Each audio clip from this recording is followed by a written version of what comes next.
Services librarians from the Launchpad at Indian Trails Public Library. Today I'm bringing you a program on how to make 2 different designs of Boondoggle keychains. The first is a really simple box stitch style, and the second builds on that box stitch style to add a 3rd color. To find out more about the events that are coming in the future, make sure to click on the link to our event calendar listed in the description below. There will also be a link to a survey asking you a little bit about more programs or classes you're interested in. And for example, if you want to take something like a Boondoggle 102 keychain class and learn more about those weird twisted styles, you can let us know if you follow that link and take that survey. I hope you have a great time learning how to do this. Take your time, practice. Remember, you can rewind, you can take your pieces apart, you can start over again, and practice, practice, practice. It's the best way to get better. Have a great time learning how to make these 2 Boondoggle keychains. Bye. For this video, you'll need 4 pieces of plastic lace, sometimes known as plarn, gimp, craft lace. You'll need that cut down to 1 yard pieces. And then for our harder version, you'll need 1 piece of the plastic lace cut to 2 yards. In this project, we're using Rex Lace brand, but you can find other plastic lace brands at Michael's, Amazon, or other crafting stores. And of course, to turn these into keychains, you'll also need 2 lanyard hooks. For the first boondoggle chain, you're going to choose 2 of the pieces of craft lace, plastic lace, cut to 1 yard. Pick the 2 colors that you think match really well and that you want to work with. The beginning part of this is the hardest part. It might require you to practice, try it again, take it apart, practice some more. That's totally okay. That was my experience. So don't feel embarrassed or afraid to try and practice again and again as long as you need to get started. To start off, you want to find the center point of your lace, and the easiest way to do that is to take one end, match it up with the other end, and then just run it through your fingers like so. And that piece there that I just bent, that is my center point. So there's my center point. I'm gonna go ahead and do it with my other piece. So once again, to find the center point, stretch out your lace, match up your 2 ends, and pull them through your fingers until you get to that middle part. Then I like to put a little bit of a crease in there, and that's your center part.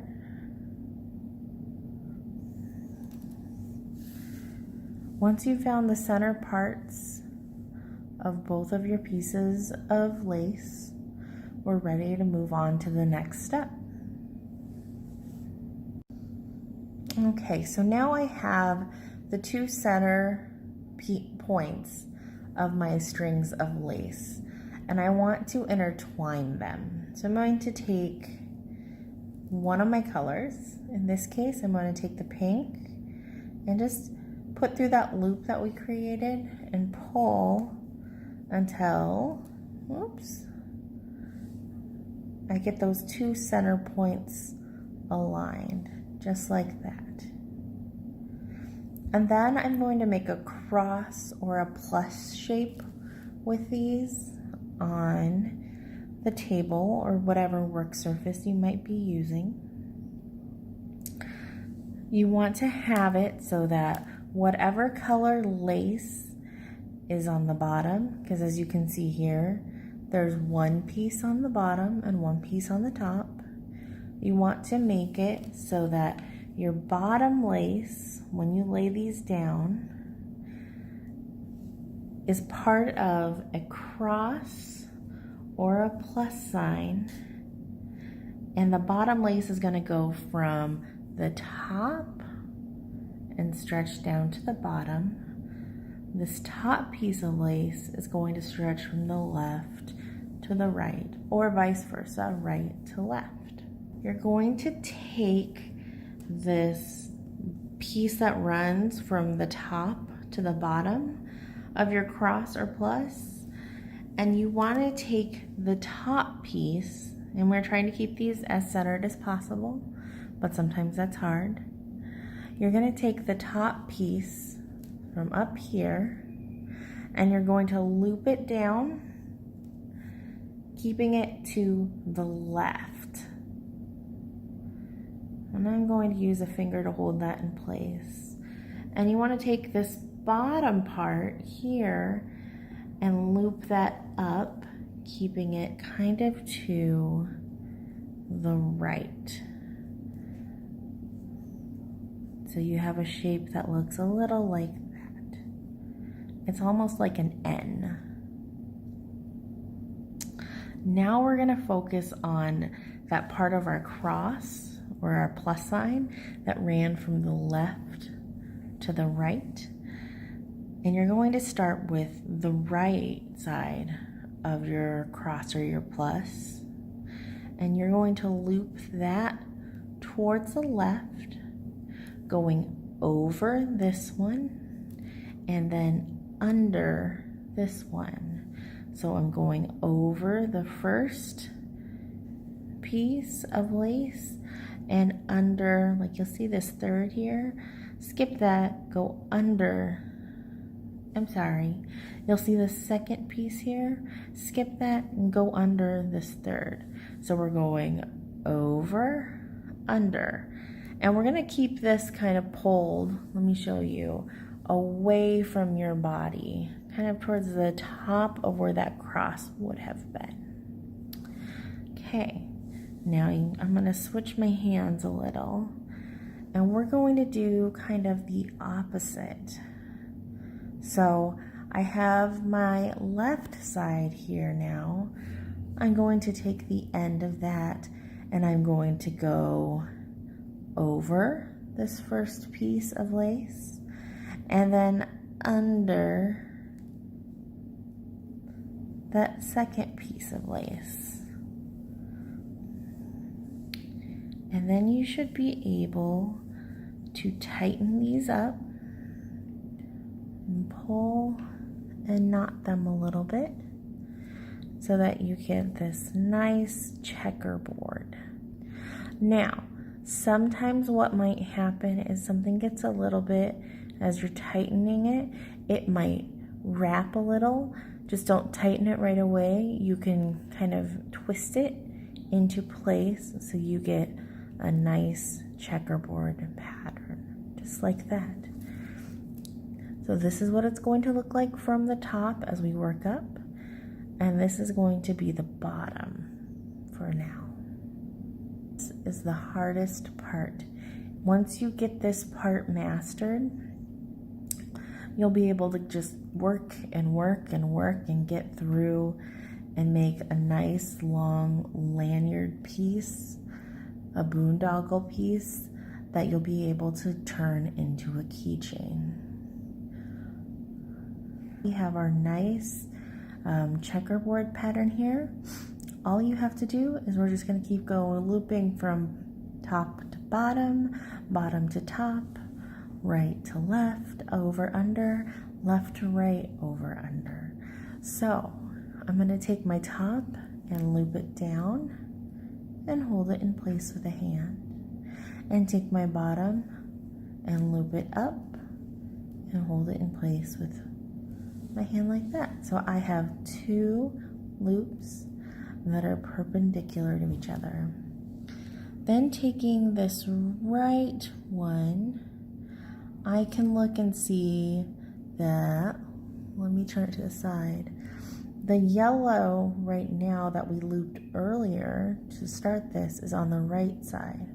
So now I want this yellow on the right side to stay closer to me, and we're gonna loop it over the first loop, under the second, pull it through. It may get a little bit of a twist in it, so we'll just fix that. And then taking the left side, I'm gonna go over the first loop again and under the second loop. So it's always over, under. And then I'm going to pull my 4 pieces of lace together tight. Make sure everything works out. Just a little pull, pull, pull. And then we have our checkerboard again. And we're just going to keep repeating this process. So you just want to keep whichever, if you're always going to go from the top to the bottom to make your first loop, and the bottom to the top to make your first loop. And then you're going to go from the right, and if this right part is further away from you, you're going to make sure that that stays further away from you as you go up, over, and under. So we're going over the first loop, under the second loop, pulling it through. And then on the other side, I'm going over the first loop and under the second loop.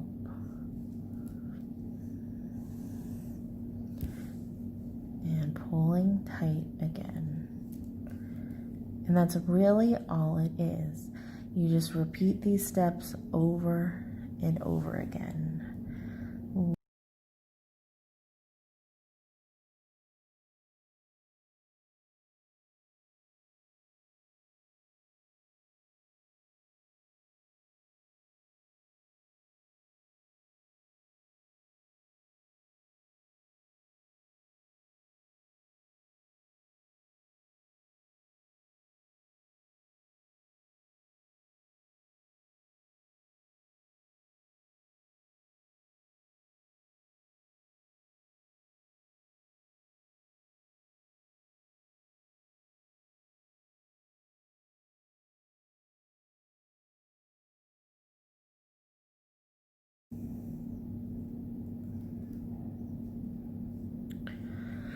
Okay, we're getting to a pretty good length with this one. I mean, there's still enough lace here that we could go for a while if we wanted to. But since I'd like us to get the chance to move on to the next one, I'm gonna go ahead and do one more. Make sure this is nice and tight. You can see along the sides where sometimes I maybe did not tighten it as much, put as much tension, but that's all things that come with practice. Again, practice, practice, practice. It's pretty annoying sometimes when people tell you that over and over again, but practice really does tend to make things better. So I'm going to do one last one. There are some really fancy ways to tie these off to make them look a little bit cleaner and more polished. I don't tend to have a lot of luck with those. So what I tend to like to do when I get to this point where I'm at my end is I just like to tie them in a little bit of a knot.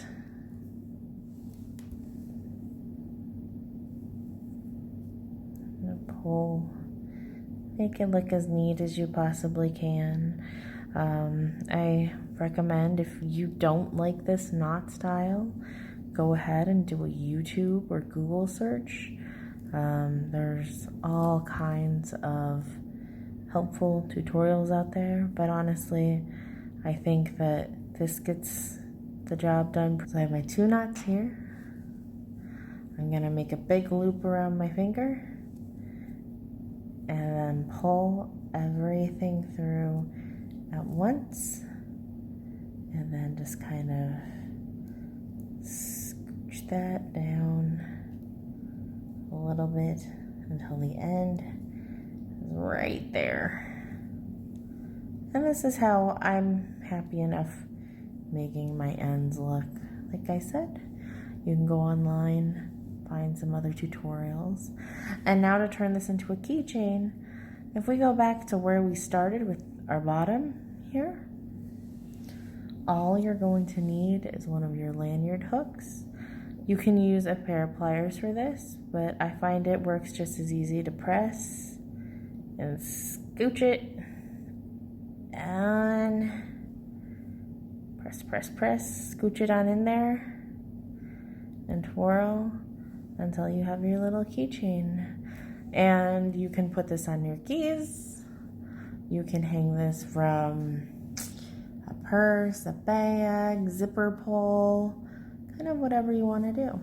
So that is our basic box stitch boondoggle keychain or lanyard or whatever you want to call it. Before we move on to our second design, I want to let you know that it's okay that if this is enough for you, this is a challenge enough, you can go ahead and let me pull our other colors over. We still have a yard of this one, a yard of this one, and 2 yards of this one. So if we do the math right, we could take our 2-yard piece, snip it in half, put half of that with your 1 yard and the other half with your other yard, and you will have enough to make 2 more basic box stitch boondoggles if you so choose. I, of course, am a big believer in challenging yourself. So if you think you're ready to challenge yourself, then stick along, follow along, and I will show you how to make our double box stitch lanyard boondoggle keychain using these 3 colors. We'll be back for that in just a moment. All right, now we are back to make our attempt at the double box boondoggle. This is very similar to the box stitch boondoggle we just learned. It just requires a it requires a 3rd piece of plastic lace, which just means you may require a little bit more dexterity in your hands, but it is very satisfying. Some of you may find this to be very, very challenging, but I urge you to keep with it, to keep trying, and just like I've been saying, practice, practice, practice. So to start off with, we're going to start just like a regular box stitch. My blue and my orange are both the 1 yard pieces of plastic, and the black is the double the length. It's a 2-yard piece of plastic. So I went ahead already and I've kind of marked where the middles of these are. I'm going to go ahead and take my orange out for now and leave us with the black and the blue. And just like before, I have my middle parts. So I'm going to go ahead and lace 1 piece of plastic lace through until it gets to the middle, so that I have these 2 pieces. Now, just like we made our cross before, we wanted the piece of lace that was on the bottom to go from the top to the bottom, and we wanted the piece on top to go from left to right.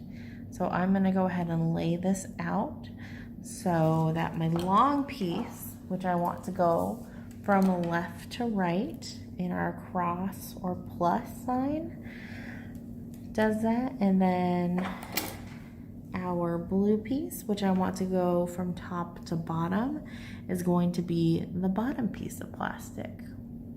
Now, very similarly to our box stitch earlier, in fact, exactly like that, we're going to take our top part of our cross or our plus sign, loop it down, keeping it to the right. And then we're going to take the bottom part, loop it up to the top, keeping it to the right. So just in case I said that incorrectly, your top should come from the bottom, loop down, stay to the left. And your bottom should come from the bottom, loop up, and stay to the right. Now this is where that finger dexterity gets a little bit necessary, because unlike before where we would loop from the left to the right, we're going to add one more color, and we're going to add that orange. So I have my orange here. I know that this right here is my middle point, and I'm just going to go ahead and slip this underneath the black piece. Lift that a little, slip that orange under there, and then basically we're going to do as if we were making a second box stitch piece with this. So once again, we have our top going to the bottom piece, and that is underneath our black piece, which is going from left to right. We're going to take the top, loop it down, keep it to the left, just like that, and we're going to keep it parallel, or as close to parallel to that blue as we can. And we're going to take that bottom piece, loop it up, and keep it to the right. So now we have what is basically like the beginning of two separate box stitches. Just like with our box stitch now, what we're going to do is, starting from this piece from the right, I'm going to take it and kind of keeping it away from myself, I'm going to go over, under, that's the orange, and then over and under the blue right next to it. And I'm gonna go ahead, because I want it to be that one to keep away from myself, pull it out, up and away.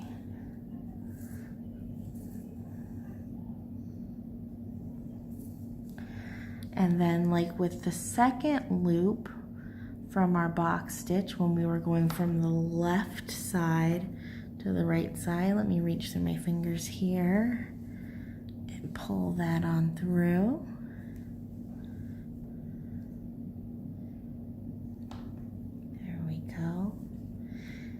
Keeping this left piece closer to myself, I'm going to, once again, I'm going to wrap it over the first blue, under the second blue. This is where it gets a little bit more difficult, so we can do over and under those blues. If you need to, you could go ahead and pull that all the way through. And then we're gonna go over and under. So over and under our orange. Making sure not to cross anything. We don't want to cross. And then we're just going to kind of pull those tight. So you'll pull those black pieces in. Pull your blue and orange in. All right, we have our checkerboard right there. You can see it nicely. And just like with the single, we're still going to be doing the loop from the top down, loop bottom up, It becomes a little bit harder because we're working with more pieces. That's okay. It's a great way to practice the dexterity in your fingers, those fine motor skills. If this just becomes too much for you and it's too difficult, you can always undo it and go back and do just like I recommended and try cutting in half and your longer piece in half and making some bigger ones. But remember, we need to focus on our over, under. So taking from the right this time, I'm going over my first orange, under my first orange, over my first blue, under my second blue. Oops. I'm going to pull that through. Over, under. Then taking from my left side,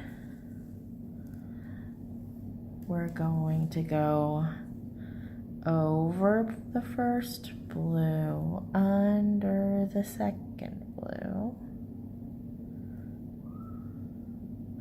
and then over the first orange and under the second orange. Pull those through and tighten, just like we did with the first box stitch. And we'll repeat this for some time until you get it to the length that you want it, making sure you tighten as you go, just like we did with the other one. So let's practice again. This time we're going to go from the bottom up over with our first blue, from the top of our second blue, top over to the bottom of our first blue there, to the top and over from the top to the bottom on that orange. This time, taking from our right side, closest to ourselves, we're going to go over the first orange, under the second orange, over, under blue, under blue. Keeping this one close to your body. Then we'll grab from the left side, and again, over that first blue, under that second blue, over our first orange, under the second orange. Pulling it through and giving everything a nice tight squeeze to create that checkerboard pattern.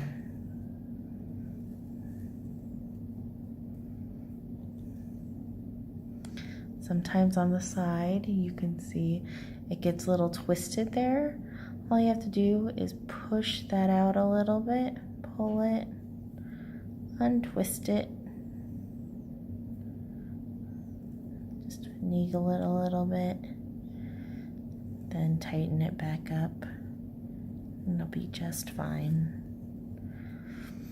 Alright, so I'm going to go ahead and work on this one for a while again, get us to a point that we like and we're happy with, and then we'll tie it off and turn it into another keychain.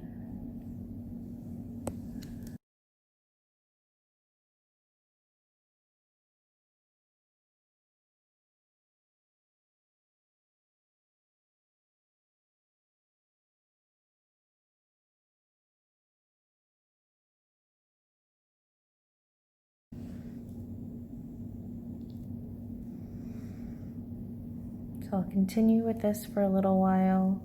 We will talk about finishing it up like we did our last piece, which is going to be fairly similar. And then you'll be ready to go out into the world of Boondoggle Keychains on your own and try making more.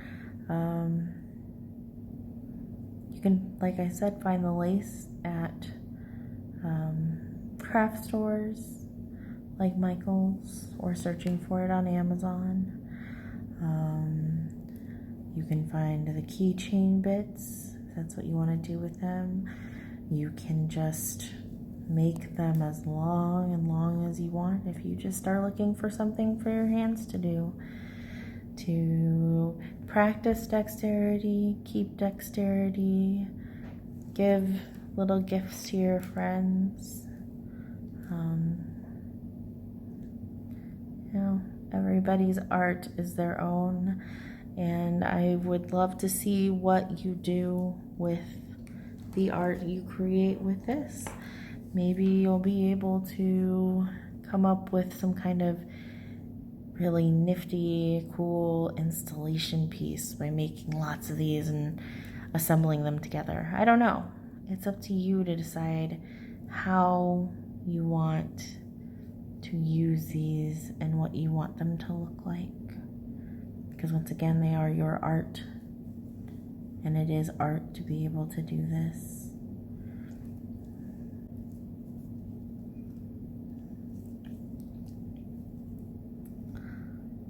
All right. We're going to keep this one a little bit shorter than our last one. Once again, you can see there are some little imperfections in here. And I'm comfortable with that because I know I tried my best. I'm still learning this process even now. I get better at it all the time I try it. And I think you will too.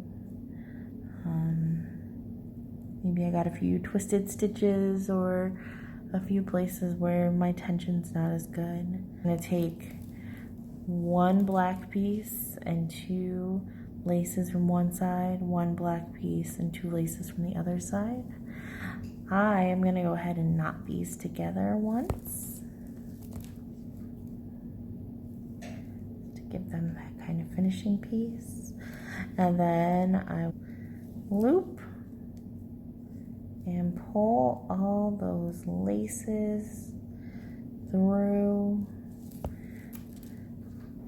scooting that little bundle of lace up to the top where I can tighten it, pull at everything until it's a final piece. But there you have your completed double box stitch boondoggle. So we have the single that we were able to turn into the keychain, the double here. Give me just a moment. Let me grab one piece of something. I have my scissors here. I'm gonna go ahead and see if I can open up. Be very careful if you do this. Please don't hurt yourself. You could use something like a paper clip probably. And then I will go ahead and slip. I think I can do it. Slip that in there.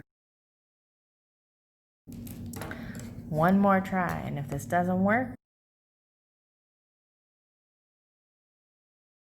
and it doesn't look like I'm gonna make that happen right this moment, that's okay. But now that we're done with these, if you'd like to have all that tail hanging off, of course that's totally fine. It's your art project once again, but you can take a set of scissors and snip that a little bit closer to your knot. So there's one. Take my scissors here, snip it a little bit closer to the knot. Two. And we have two finished boondoggle pieces. Thank you for joining me in this video. I had a really good time learning how to do this, leading you through the process. We at the Launchpad here at Indian Trails Public Library love to see the projects and the things you make. We miss seeing them and seeing you here.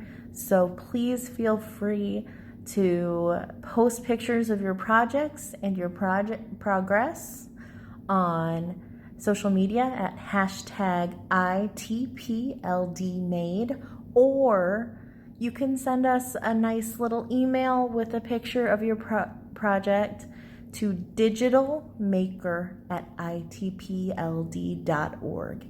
And please don't forget to visit the links in the description box to our calendar to see what events are coming up, as well as to take the survey and let us know if you would like to continue with a Boondoggle 102 class or what other skills you might like to learn.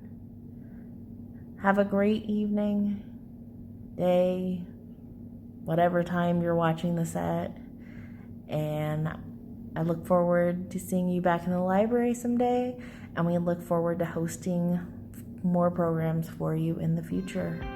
Keep learning and keep making.